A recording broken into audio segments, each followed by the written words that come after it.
অনুরোধ করে যুবক, প্লিজ যুবক, হৃদয়টাকে মেরে ফেলিও না। তুমি দেখো না, তোমার বয়স 22, 10 বছর বয়সে মা বলেছে স্কুলে যা, মাদ্রাসা যা, মানুষ হবি, ভবিষ্যৎ ভালো হবে। তুমি শোনোনি, ক্রিকেট, ফুটবল, সিনেমা, নাটক, কোথায় বিয়ে, কোথায় গায়ে হলুদ, গান বাজনা বাজিয়ে তোমার জীবন কাটাই দিছো। যুবক দেখো, 22 বছর বয়সে তুমি মূর্খ। তোমার পাশের বন্ধু পাইলট স্কুলে পড়ে, হ্যাঁ 10টা টিউশনি পড়ায়, 30,000 টাকাও কামায়। হ্যাঁ, তুমি যাকে বিয়ের প্রস্তাব দিচ্ছ কেউ রাজি নাই, ওর জন্য 5টা ঘর আসে, ওর মা বলছে এখনো ছোট, আরো পড়াশোনা করুক, আর তুমি বিয়ের জন্য হন্য হয়ে খুঁজতেছো। কোনো রিক্সাওয়ালা তোমাকে মেয়ে দিতে রাজি?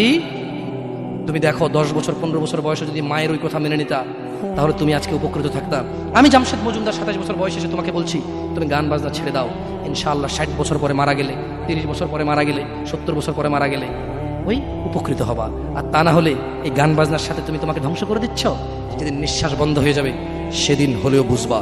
বুঝতে তোমাকে হবেই, জমিনের উপরে বোঝো অথবা জমিনের নিচে বোঝো, বুঝতে তুমি হবে।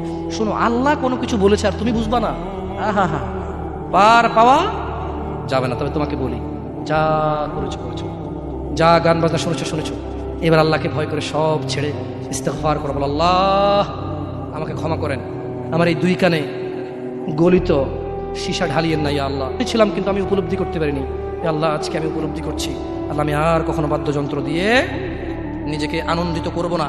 এই হারাম যা আপনার এত আপনাকে রাগান্বিত করে, আমি আর কোনোদিন এই হারাম দিয়ে নিজেকে আনন্দিত করব না। আমি অনুরোধ করব, চিটাগং শহরে থাকি, বেশি দিন হয় না, তবে কারো বিয়ে হলে আর 2 দিনও ঘুম হয় না, এত পরিমাণ গান বাজনা বাজায়, আল্লাহি হৃদয় ভেঙে যায়।